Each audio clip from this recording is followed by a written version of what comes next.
충격적인 일이 벌어졌습니다. 더 이상 아이들에게 쓰레기 같은 음식을 먹게 하는 것을 더 이상 두고 볼 수 없다는 미국 학부모의 발언이 큰 반향을 일으켰는데요. 교도소밥보다 못한 급식 때문에 그동안 수많은 비난을 받아왔던 미국 급식을 이제는 바꿔야 한다는 주장이 거세지고 있습니다. 도대체 어떤 사연인지 바로 알아보겠습니다. 시작하기 전에 구독, 좋아요 한 번씩 부탁드려요. 저는 매일 아침 서둘러 출근 준비를 하면서도 딸 애나의 도시락을 챙기는 일을 잊지 않았습니다. 애나는 10살이 되었지만 학교 급식을 거의 먹지 않았어요. 처음에는 아이의 까다로운 식성 때문이라고 생각했지만 어느 날 학교를 방문했을 때 그 이유를 알게 됐죠. 기름에 튀긴 닭가슴살 너겟 4개, 시든 샐러드, 그리고 달콤한 주스가 전부였습니다. 이게 성장기 아이들이 먹는 점심이라니요. 돈을 주고 먹으라 해도 먹고 싶지 않은 구성이었습니다. 이런 구성이 한 끼에 $10를 내고 먹는 식단이라는 게 도저히 믿기지 않았습니다. 하지만 이런 급식 체계를 바꿀 수 있는 방법은 없어 보였습니다. 몇 번이고 학교에 항의를 했지만 돌아오는 답변은 늘 같았죠. 모든 아이들의 입맛을 고려해야 한다는 말과 비용 문제가 많다는 도저히 납득할 수 없는 답변이었죠. 도저히 바뀌지 않을 것 같은 학교의 입장 때문에 저는 아이의 도시락을 매번 챙겨야 했습니다. 하지만 얼마 후 정말 생각지도 못한 일이 일어났습니다. 학교에서 정말 특별한 일이 생겼는데요. 한국에서 온 TV 프로그램이 미국 학교 급식 체험기라는 주제로 촬영을 하러 왔다는 소식이 전해졌습니다. 저는 도대체 이게 무슨 상황인지 궁금해 학교를 찾아갔죠. 촬영은 이미 진행되고 있었습니다. 한국에서 온 영양과학 박사 박선희 선생님은 미국 급식을 직접 본 후 경악을 금치 못하셨습니다. 이 정도면 아이들이 정상적으로 성장할 수 없으며 이런 식단을 유지하면 건강이 망가질 거라는 박사님의 단호한 진단이 가슴에 와닿았어요. 박 박사님은 팀원들과 함께 다음 날 한국식 급식을 시범적으로 제공하기로 결정했습니다. 저는 그날 꼭 보고 싶어 휴가를 내고 학교로 향했죠. 한국식 급식은 정말 놀라웠습니다. 밥과 국, 다양한 반찬들이 영양 균형을 맞춰 제공됐어요. 모든 음식이 갓 조리된 듯 신선했고 무엇보다 아이들의 반응이 달랐습니다. 아이들은 진짜 음식 같다며 놀라워했고 왜 학교 급식은 이렇게 하지 않느냐는 질문을 던졌어요. 학부모들도 한국 급식을 보고 충격에 빠졌습니다. 저는 그동안 잘못된 기준에 길들여졌다는 생각이 들었어요. 정말 좋은 급식이 무엇인지 모르고 살았던 거죠. 그날 저녁 애나는 학교 급식을 다 먹었다며 기뻐했습니다. 오랜만에 보는 딸의 밝은 표정에 가슴이 따뜻해졌어요. 하지만 내일부터는 또 예전 급식으로 돌아간다는 생각에 마음이 무거워졌습니다. 이대로는 안 된다는 생각이 들었죠. 무언가 변화가 필요했습니다. 애나가 오늘처럼 학교에서 제대로 된 영양을 섭취하는 모습을 매일 볼 수 있으면 얼마나 좋을지 생각했죠. 이제는 그저 불평만 할 것이 아니라 적극적으로 변화를 이끌어야 한다는 책임감이 느껴졌어요. 미국 급식의 현실을 바꾸기 위한 첫걸음을 내디딜 시간이었습니다. 한국 급식 시범 운영 후 학교 분위기가 달라졌습니다. 아이들은 그날의 급식에 대해 계속 이야기했고 학부모들 사이에서도 화제가 됐어요. 제가 찍은 한국 급식 사진이 SNS에 퍼지면서 댓글이 폭주했습니다. 제대로 된 음식을 보게 되었다는 감탄과 우리 아이들도 이런 급식을 먹어야 한다는 열망이 넘쳐났죠. 사진 한 장이 이렇게 큰 파장을 일으킬 줄은 몰랐습니다. 하지만 학교 측은 전혀 다른 입장이었습니다. 교장 선생님은 교내 소식지를 통해 미국 급식은 다양한 문화적 배경을 가진 학생들을 고려해야 하며 특정 국가의 급식을 도입할 순 없다는 입장을 밝혔어요. 급식 책임자 존슨 씨는 더 나아가 우리 급식은 학생들의 알레르기와 안전을 최우선으로 고려한 것이라는 변명을 내놓았습니다. 그 말을 들으며 저는 속으로 열이 나는 것을 시킬 수밖에 없었습니다. 학부모 회의는 평소보다 길어졌습니다. 모든 학부모가 한국 급식에 찬성하는 것은 아니었어요. 특히 중국계 학부모 왕 리화 씨는 왜 한국 음식만 특별 대우를 받아야 하는지, 중국 음식이 세계적으로 더 유명한데 그것도 고려해야 하지 않느냐며 강하게 반대했습니다. 김치는 냄새가 너무 강하고 아이들에게 해롭다는 주장까지 나왔어요. 일부 학부모들이 왕 씨의 주장에 동조하며 한국 급식을 강요하지 말라는 목소리를 높였습니다. 저를 포함한 다른 학부모들은 특정 나라의 음식을 강요하는 게 아니라 건강한 급식을 원할 뿐이며 한국 급식은 그저 좋은 예시일 뿐이라고 설명했습니다. 미국 급식이 형편없는 구조적 이유를 직시하고 문제를 회피하지 말아야 한다는 의견도 나왔죠. 그날 밤 저는 한 가지 결심을 했습니다. 급식 개선을 위한 학부모 모임을 따로 만들기로 했어요. 몇몇 공감하는 학부모들과 함께 건강한 학교 급식을 위한 학부모 연합을 결성했죠. 첫 모임에서 우리는 박선희 박사님과 화상통화로 조언을 구했습니다. 박 박사님은 한국 급식 시스템의 핵심은 전문 영양사의 존재라고 강조하셨어요. 미국 학교에도 영양사가 필요하며 급식은 단순한 끼니가 아니라 교육의 일부라는 말씀이 깊이 와닿았습니다. 저희는 영양사의 필요성을 알리는 캠페인을 시작하기로 했습니다. 모든 학부모에게 전단지를 나눠주고 온라인 서명 운동도 시작했어요.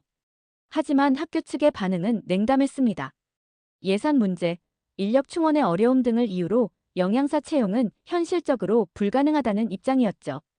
그럼에도 저희는 포기하지 않았습니다. 더 많은 학부모와 지역사회의 관심을 끌기 위해 노력했어요. 그러던 중 학교에서 중요한 소식이 들려왔습니다. 시범 운영 당시에 한국 영양사팀이 미국 학교 급식 개선을 주제로 한 컨퍼런스를 개최한다는 소식이었어요. 이번 기회를 놓치지 않기로 했습니다. 학부모 연합의 대표로서 저는 그 컨퍼런스에 참석해 우리 학교의 상황을 알리고 도움을 요청하기로 결심했어요. 이것이 우리에게 중요한 전환점이 될 수 있을 거라는 확신이 있었죠. 컨퍼런스 당일, 저는 무척 긴장된 마음으로 회의장에 입장했습니다. 한국, 일본, 프랑스 등 다양한 국가에서 온 영양사와 교육 전문가들이 모여 있었어요. 박선희 박사님이 저를 알아보고 반갑게 맞아주셨습니다. 급식 혁신을 위한 열정적인 발표들이 이어졌고 각국의 성공 사례를 들으며 가능성을 확인할 수 있었죠. 저는 용기를 내어 우리 학교의 현실과 학부모들의 노력을 소개했습니다. 그리고 도움이 필요하다는 말을 덧붙였어요. 컨퍼런스 이후 놀라운 일이 생겼습니다. 박 박사님과 미국 영양사협회가 협력하여 학교 급식 개혁 프로젝트를 시작하겠다고 발표했고 우리 학교가 첫 번째 시범학교로 선정되었어요. 저는 기쁨에 눈물이 났습니다. 이제야 변화의 가능성이 현실로 다가왔다는 느낌이었죠. 하지만 학교로 돌아와 좋은 소식을 전했지만 예상치 못한 장벽에 부딪혔습니다. 학교 이사회에서 프로젝트 수용을 반대한 것이었어요. 추가 비용이 발생하고 기존 급식 공급 업체와의 계약 문제가 있습니다. 또한 일부 학부모들의 반발도 우려됩니다. 교장 선생님의 말씀이었습니다. 저는 실망했지만 포기할 수 없었어요. 학부모 연합과 함께 학교 이사회를 설득하기 위한 전략을 짜기 시작했습니다. 동시에 지역 언론에 이 문제를 알려 여론의 힘을 빌리기로 했어요. 지역 신문에 우리 아이들의 급식은 안전한가? 라는 제목의 기사가 실렸습니다. 한국 급식과 미국 급식의 비교 사진과 함께 영양학적 분석 결과가 상세히 실렸어요. 많은 시민들이 충격을 받았고 학교 급식에 대한 관심이 높아졌습니다. SNS에서는 미국 학교 급식 개혁 해시태그가 퍼지기 시작했어요. 우리 아이들에게 영양사를 한국 급식이 해결책이라는 메시지가 확산되었습니다. 그러던 어느 날 애나가 학교에서 돌아와 얼굴이 창백했습니다. 배가 너무 아프다고 했어요. 처음에는 단순한 복통으로 생각했지만 상태가 점점 나빠져 병원으로 데려갔습니다. 매번 급식을 챙겨주지 못할 때면 학교 급식을 먹일 수밖에 없었는데 이런 일까지 발생할 거라고는 생각하지 못했습니다. 의사는 애나의 식사 패턴을 물었고 학교 급식에 대해 듣더니 고개를 절레절레 흔들었습니다. 이건 한두 번의 문제가 아니라 장기간 지속된 영양 불균형의 결과라는 말씀이었죠. 저는 분노와 자책감이 동시에 밀려왔습니다.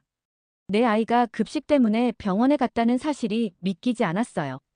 이제 더는 가만히 있을 수 없었습니다. 병원에서 애나를 간호하며 결심했어요. 이 문제를 반드시 해결하겠다고. 그것이 애나뿐만 아니라 모든 아이들을 위한 싸움이라고 말이죠. 애나가 퇴원한 후 저는 그동안 모아둔 자료들을 정리했습니다. 영양 불균형으로 인한 학습 능력 저하, 집중력 감소, 면역력 약화 등의 연구 결과들이었어요. 학부모 연합과 함께 이번에는 더 체계적으로 학교 이사회를 압박하기로 했습니다. 우리는 지역 의사들의 지지 서명도 받았어요. 이제 우리에게는 단순한 불만이 아닌 과학적 근거와 전문가의 의견이 있었습니다. 학교 이사회가 열리는 날, 강당은 학부모들로 가득 찼습니다. 평소와는 다른 분위기에 이사회 위원들도 긴장한 표정이었어요. 저는 준비한 자료를 차분히 발표했습니다. 애나의 사례를 포함한 여러 학생들의 건강 문제, 영양학적 분석 결과, 그리고 해외 사례 등을 설명했죠. 특히 한국의 영양사 제도가 어떻게 학생들의 건강에 긍정적인 영향을 미치는지 강조했습니다. 발표가 끝나자 긴 침묵이 흘렀어요. 그러다 한 이사가 입을 열었습니다. 예산 문제는 여전히 남아있지만 아이들의 건강이 우선이라는 점에 동의한다는 말씀이었어요. 논의 끝에 이사회는 학교 급식 개혁 프로젝트를 조건부로 수용하기로 결정했습니다. 시범 기간 6개월, 그 결과에 따라 지속 여부를 결정하겠다는 내용이었죠. 저와 학부모 연합은 기쁨의 환호성을 질렀습니다. 드디어 첫 승리를 거둔 것이었어요. 하지만 이제 시작일 뿐이란 걸 알고 있었습니다. 박선혜 박사님과 미국 영양사협회의 도움을 받아 프로젝트를 구체화했어요. 첫 번째 과제는 학교 주방시설 개선과 영양사 채용이었습니다. 주방시설 개선에는 생각보다 많은 비용이 필요했어요. 학교 예산만으로는 부족했죠. 저희는 지역 기업들에게 후원을 요청했고, 다행히 몇몇 기업에서 사회공헌 차원에서 도움을 주겠다고 나섰습니다. 영양사 채용도 순조롭게 진행됐어요. 한국에서 연수를 받은 젊은 영양사 캐럴린이 저희 학교에 오게 되었습니다. 하지만 여전히 반대 의견도 있었습니다. 왕리화 씨를 중심으로 한 일부 학부모들은 여전히 문화적 편향성을 우려했어요. 또한 기존 급식 공급업체에서는 계약 파기에 대한 법적 대응을 고려한다는 소식도 들려왔습니다. 그럼에도 불구하고 프로젝트는 착실히 진행되었습니다. 주방 시설이 개선되고 캐럴린이 새로운 메뉴를 개발하기 시작했어요. 한국 급식의 장점을 살리되 미국 아이들의 입맛과 문화적 다양성을 고려한 메뉴였습니다. 밥 대신 현미 필라프, 김치 대신 가볍게 절인 채소, 그리고 다양한 단백질 옵션을 제공하는 시기였죠. 프로젝트 시작 한 달 후 새로운 급식이 제공되기 시작했습니다. 첫날, 저는 애나와 함께 학교 급식실에 있었어요. 아이들의 반응이 궁금했습니다.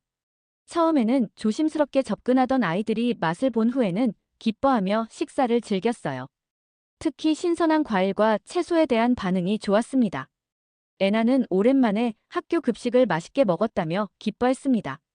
그 모습을 보며 저는 모든 노력이 가치 있었다고 느꼈어요. 하지만 이건 시작일 뿐이었습니다. 앞으로 더 많은 학교, 더 많은 아이들에게 이 변화를 전파해야 한다고 생각했죠. 새로운 급식 시스템이 자리를 잡아가면서 긍정적인 변화들이 나타났습니다. 애나를 포함한 아이들의 급식 참여율이 크게 높아졌어요. 남기는 음식의 양도 줄어들었죠. 가장 주목할 만한 변화는 보건실 방문 학생 수의 감소였습니다.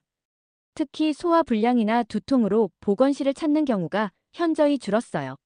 학교 간호사는 이런 증상들이 불규칙한 식사나 영양 불균형과 관련이 있을 수 있다고 설명했습니다. 교사들도 변화를 느꼈습니다. 오후 수업 시간에 아이들의 집중력이 향상되었다는 평가가 많았어요. 학생들이 졸거나 산만해지는 경우가 줄어들었죠. 이런 긍정적인 결과들을 문서화하여 학교 이사회에 정기적으로 보고했습니다. 데이터는 우리 편이었어요. 하지만 여전히 해결해야 할 과제들이 많았습니다. 급식 비용이 상승한 것이 문제가 됐어요. 일부 학부모들은 추가 비용에 대해 불만을 표했습니다. 저희는 건강한 식사의 가치와 장기적인 건강 이익에 대해 설명하며 이해를 구했어요. 또한 지역 농장과 직거래를 통해 식재료 비용을 절감하는 방안도 모색했습니다. 캐럴린은 점점 더 창의적인 메뉴를 개발했어요. 한국 급식의 영양 균형 원칙을 유지하면서도 다양한 문화적 배경을 반영한 메뉴들이었습니다. 멕시코 음식의 날, 이탈리아 음식의 날 등 특별한 이벤트도 기획했죠. 이런 접근 방식은 왕리화 씨를 포함한 반대파의 우려를 완화하는 데 도움이 됐어요. 중국 음식의 날에는 왕 씨가 직접 자문을 제공하기도 했습니다. 프로젝트가 3달째 접어들면서 지역 언론의 관심을 받게 됐어요. 지역 신문의 성공 사례로 소개되었고 이웃 학교들에서도 문의가 오기 시작했습니다. 저희의 경험과 노하우를 공유하기 위한 워크숍을 열었어요. 점점 더 많은 학교들이 관심을 보였습니다. 그러던 중 어느 정도 예상해왔던 문제가 결국 터졌습니다. 기존 급식 공급업체가 계약 파기에 대한 법적 소송을 제기한 것이었어요. 저희 학교뿐만 아니라 이 프로젝트에 관심을 보인 다른 학교들에게도 경고장을 보냈습니다. 학교 이사회는 다시 동요하기 시작했어요. 법적 분쟁에 휘말릴 경우 엄청난 예산 낭비와 시간 낭비가 클 것이라는 우려가 나왔습니다. 저는 다시 한번 싸울 준비를 했습니다. 학부모 연합과 함께 법률 전문가의 도움을 구했어요. 다행히 지역 변호사 협회에서 무료 법률 자문을 제공해주겠다고 나섰습니다. 계약서를 검토한 결과 학생들의 건강과 복지를 위한 결정이라면 계약 조정이 가능하다는 조항이 있었어요. 이 조항을 근거로 법적 대응을 준비했습니다. 동시에 저희는 급식 공급업체에게 새로운 제안을 했습니다. 완전히 계약을 파기하는 대신 그들이 새로운 급식 표준에 맞춰 제품을 공급하도록 전환하는 방안이었어요. 처음에는 거부했지만 점점 더 많은 학교들이 변화를 요구하는 상황에서 결국 협상 테이블에 앉게 되었습니다. 타협점을 찾아가는 과정이 순탄치만은 않았지만 결국 상생할 수 있는 방법을 모색하게 됐어요. 이 과정에서 저는 미국 급식 시스템의 복잡한 구조를 더 깊이 이해하게 되었습니다. 단순히 메뉴를 바꾸는 것만이 아니라 전체 시스템을 재구성해야 한다는 사실을 깨달았어요. 그럼에도 불구하고 변화는 가능했고 우리는 그 변화의 중심에 서 있었습니다. 시범 사업 4개월 차에 접어들었을 때 저희의 노력이 더 큰 관심을 받기 시작했습니다. 주 교육청에서 우리 학교의 급식 혁신 사례를 공식적으로 인정했고 다른 학교들에게 참고 모델로 소개했어요. 더 놀라운 일은 전국 방송에서 저희 이야기를 다루기 시작했다는 것입니다. 한국 급식이 미국을 바꾸고 있다라는 제목의 뉴스 리포트가 방영되었어요. 방송이 나간 후 전국 각지에서 연락이 왔습니다. 다른 주의 학부모들, 교육자들, 심지어 정치인들까지 관심을 보였어요. 저는 갑자기 급식 개혁 운동의 대변인이 된 듯한 느낌이었습니다. 인터뷰 요청과 강연 초청이 쏟아졌어요. 처음에는 부담스러웠지만 이 기회를 통해 더 많은 사람들에게 메시지를 전달할 수 있다고 생각했습니다. 그러던 중 큰 기회가 찾아왔어요. 전국 학교 급식 정책을 담당하는 연방교육부 관계자들이 저희 학교를 방문하기로 한 것입니다. 그들은 저희의 프로그램이 전국적인 급식 개혁에 어떻게 적용될 수 있는지 연구하고 싶다고 했어요. 이것은 저희의 노력이 단순한 지역운동을 넘어 국가적 변화로 이어질 수 있는 가능성을 보여주는 것이었습니다. 방문 당일, 저는 떨리는 마음으로 교육부 관계자들을 맞이했습니다. 그들은 주방시설, 메뉴 계획, 영양 분석 등 모든 측면을 꼼꼼히 살펴봤어요. 특히 영양사 캐럴린의 역할과 그녀가 개발한 메뉴 시스템에 큰 관심을 보였습니다. 학생들의 급식 시간도 참관했어요. 아이들이 즐겁게 식사하는 모습, 거의 남김없이 음식을 먹는 모습에 깊은 인상을 받은 듯 했습니다. 회의실에서 이루어진 최종 평가에서 교육부 관계자들은 긍정적인 의견을 전했어요. 영양사 중심의 급식 시스템, 신선한 재료 사용, 문화적 다양성을 존중하는 메뉴 구성 등이 특히 인상적이라고 했습니다. 다만 전국적으로 확대하기 위해서는 비용, 효율성과 규모의 경제를 고려해야 한다는 현실적인 조언도 잊지 않았어요. 방문이 끝난 후 저는 혼자 급식실에 남아 지금까지의 여정을 되돌아봤습니다. 처음에는 그저 내 아이가 제대로 된 점심을 먹기를 바라는 마음에서 시작했지만 이제는 전국의 아이들을 위한 운동으로 발전했어요. 그 과정에서 미국 급식 시스템의 복잡한 현실도 이해하게 됐죠. 문화적 다양성, 규모의 경제 부족, 법적 책임에 대한 두려움 등 해결해야 할 구조적 문제들이 많았습니다. 교육부 방문 이후 저희 프로젝트는 연방 급식 프로그램 개혁을 위한 파일럿 사례로 선정됐어요. 이는 더 많은 지원과 함께 더 큰 책임이 따르는 결정이었습니다. 새로운 도전을 앞두고 저는 다시 한번 초심을 되새겼어요. 모든 아이가 건강한 급식을 먹을 권리가 있다는 단순하지만 강력한 믿음이었습니다. 이제 급식 문제는 단순한 학교 문제가 아니라 국가적 교육 이슈로 자리 잡았습니다. 건강한 식습관은 학교에서만 형성되는 것이 아니니까요. 가정과 지역사회가 함께 참여하는 통합적인 접근이 필요하다고 생각합니다. 이것이 제가 앞으로 도전할 새로운 과제입니다. 그날의 한국 급식 사진이 이렇게 큰 변화를 가져올 줄은 상상도 못했어요. 작은 시작이 큰 변화를 만들 수 있다는 것을 몸소 깨달았습니다. 그리고 이 여정은 아직 끝나지 않았습니다. 우리는 계속해서 바꿔나갈 것입니다. 모든 아이가 건강한 급식을 먹을 수 있는 그날까지요.